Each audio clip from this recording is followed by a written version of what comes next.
And now for our feature presentations. I am new to Bob's Burgers, so new that I literally started watching the show last week in preparation of the movie. I'm on season 4 right now, and it took me a little bit to get into the groove of the show, but honestly I really enjoy it. It's not the funniest show to me, but it has a lot of charm and wholesomeness. My favorite episode so far is the one with Bob at the bank. I love the show's music a lot and how almost every episode has like a small original music piece that's just harmless and fun. But I wasn't expecting this movie to be a musical. I mean, it's not no La La Land, of course. The first song of the movie is really good, but I thought the other songs that played throughout were really flat. Just like the show, I had a smile throughout the movie. I think it's because it's so great to see a 2D animated movie back on the big screen. We only really get CGI animation. And some people will say it doesn't look different from the show besides some shadows, but that's not the case. Just like the Simpsons movie, the character movements are extremely fluid and it sticks out.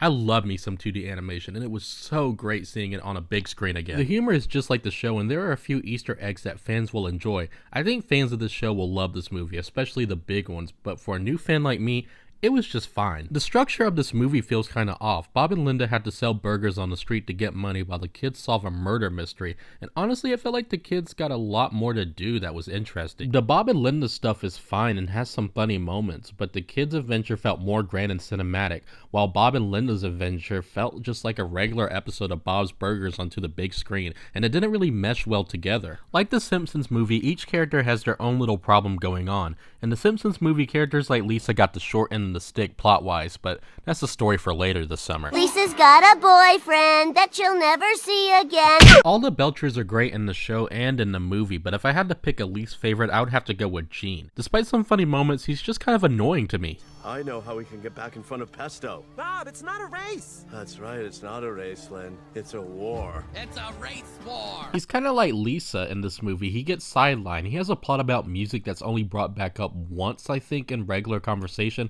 but when it's brought up again in the end, I kind of forgot about it. If anything, the character that has a lot to do here is Louise, the best Belcher kid in my opinion. It's nice to see some more characterization of her, and she really carries the movie sometimes. One thing I really love about the Belchers in the show and in the movie is how wholesome they are together. At least it's not a family that are miserable with each other like Family Guy. The Bob's Burgers movie is a breezy and fun time. Despite some story beats feeling very undercooked, the charming and wholesomeness of this family converts well from the small to big screen. It's funny, and I did laugh out loud a good bit. While I don't think it's as good as the Simpsons movie that came before it, Bob's Burgers may have not hit me as hard since I just started watching it. For a casual fan like me, I give it a 7.3 out of 10.